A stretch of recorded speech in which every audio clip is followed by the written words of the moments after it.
Bom dia, pessoal. Vamos de BTC na manhã desse sábado, 19 de agosto, agora na Espanha, 11 horas e 23 minutos, no Brasil, 6 e 23 da manhã. Gente, a BTC aqui no diário, apesar de estar ameaçando desenhar um corpo real para baixo da MM200, encontrou um ponto de suporte muito poderoso, que já foi uma resistência muito poderosa nesse patamar de 25 mil dólares. Chegamos a fazer a mínima na agulhada do dia, na madrugada de 17 para 18 em 25.166. O fundo de ontem, dia 18, ficou em 25.619. O fundo de hoje, sábado, dia 19, até agora ficou em 25.801. A gente está desenhando fundos ascendentes, topos também descendentes. É possível que isso aqui evolua para uma cunha na altura ali da MM200. Mas a gente encontrou um suporte nessa antiga resistência no patamar de 25 mil.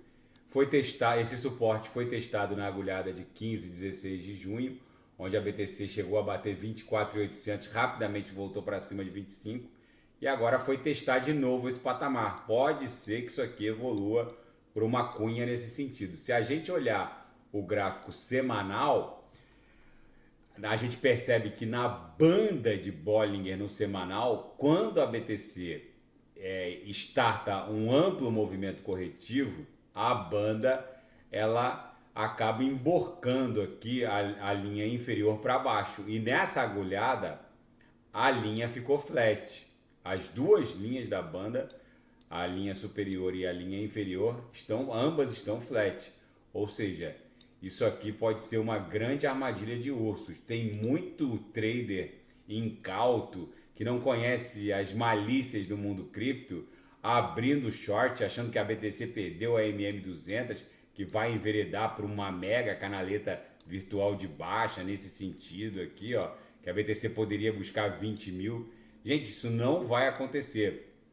Primeiro, porque a BTC está absurdamente sobrevendida em todos os time frames maiores. Na banda de Bollinger no semanal, as linhas superior e inferior da banda não se abriram. Então isso aqui precisaria ficar esgarçado aqui para baixo e aqui para cima para que a BTC startasse um amplo movimento corretivo, como aconteceu aqui. A linha ficou flat. Na projeção, a nebulosidade esverdeada seguiu ganhando espessura, ou seja, os compradores estão fortemente no controle da BTC ainda no semanal. Aqui no gráfico de 6 horas, vocês vejam que a gente segue desenhando corpos reais para baixo da lower aqui da banda de VWAP mensal. Então isso aqui é um indicador de extrema sobrevenda. O ativo não fica muito tempo, mesmo numa queda brutal como agora. O ativo qualquer ativo, não é só a BTC, qualquer ativo que retrate a movimentação de renda variável não fica muito tempo fora da banda. Com todas as outras oportunidades onde a BTC ameaçou aqui a banda de VWAP mensal, ele rapidamente volta para dentro da banda. A gente já está desenhando 1, 2, 3, é o quarto candle aqui no 6 horas, que ele está para fora da banda.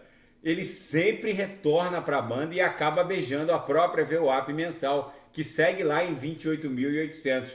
No intraday, a BTC está desenhando uma reguinha, isso aqui é o verdadeiro silêncio que precede um grande esporro. Em algum momento isso aqui vai explodir de volta para o patamar da VWAP semanal. Vamos olhar agora no gráfico de 4 horas, onde está a VWAP semanal. Está lá em 28 mil dólares, é para lá que a gente está indo. Tem uma sequência aqui de engolfos que vão levar a BTC para esse patamar. Na seara fática, a recém-chegada solução de camada 2, lançada pela Coinbase, de nome Base, está superando em atividade on-chain os outros roll-ups da rede Ethereum, que são o Optimism e o Rollup Arbitrum, que são duas soluções de camada 2 de amplo espectro de usuários.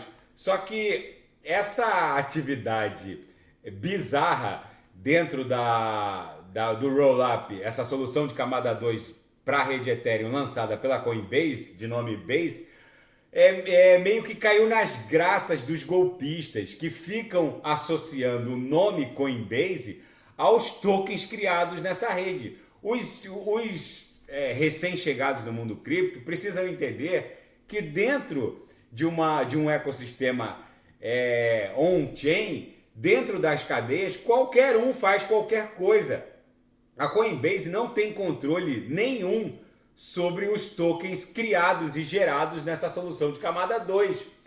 Qualquer um pode criar um public address e gerar novos tokens. Só que os golpistas estão associando esses tokens criados a um suposto patrocínio da Coinbase ou que vai ser listado na Coinbase. Enfim, os golpistas estão meio que preferindo essa solução de camada 2 da Coinbase, a Base, em detrimento de outros roll-ups, justamente para atrair incautos e, enfim, lançar tokens que teria alguma relação com a Coinbase, mas não tem.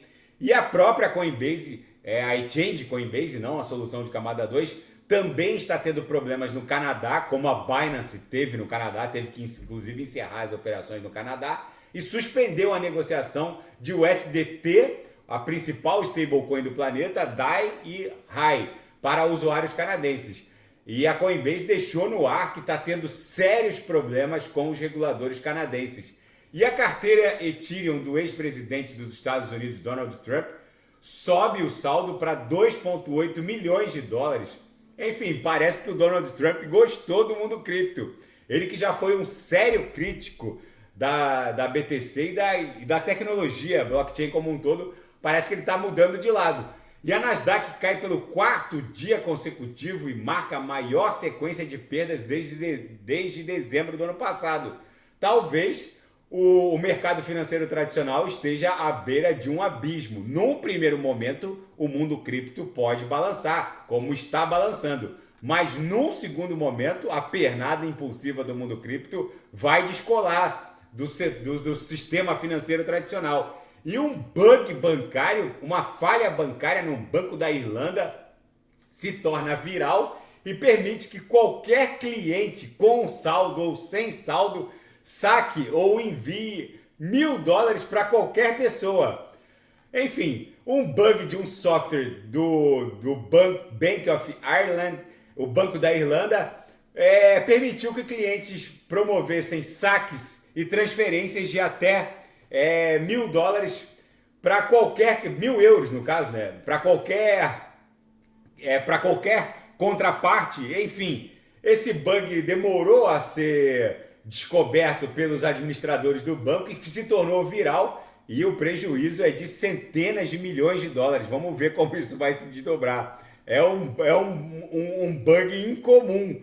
E militares chineses enviaram um severo aviso a Taiwan, que vai ter eleições presidenciais no ano que vem. O vice-presidente de Taiwan, William Lai, visitou os Estados Unidos na condição de pré-candidato presidencial. O Lai ele é o favorito nessa corrida presidencial de Taiwan, que vai rolar em 2024, e o fato é que os chineses consideram Taiwan uma província rebelde e não admitem que candidatos ao governo daquela província atuem na condição de chefe de Estado. E por isso a China lançou um exercício militar muito hostil no canal que faz a ligação entre a ilha de Taiwan e o continente. Enfim, vamos ver como isso vai se desdobrar. Lá a China lançou esses exercícios e deu um severo aviso a Taiwan que não vai admitir que nenhum representante da província atue como chefe de Estado. Esse pré-candidato fez uma visita aos Estados Unidos na condição de futuro candidato a chefe de Estado e governo da ilha. Enfim, a BTC aqui no 6 horas segue acumulando numa sequência de fundos ascendentes, topos descendentes. É bem provável que depois de desenhar tantos candles aqui no 6 horas para fora da banda de VWAP mensal, ela retorne em direção à própria VWAP mensal, que está lá em 28.800. Se cruzar, vai travar aqui nessa LTB, que representa a aresta superior da nossa cunha, na altura de 30.200. Daqui a pouco eu volto, vou fazer ADA, XRP, Binance Coin, Atom, que deu um show ontem naquela queda da BT. Ontem e anteontem, Foi a altcoin de alta octanagem mais resiliente a essa queda. Está voltando rápido para o patamar de 8 dólares. E quem quiser sugerir alguma análise é só colocar nas mensagens abaixo. Grande abraço, até daqui a pouco.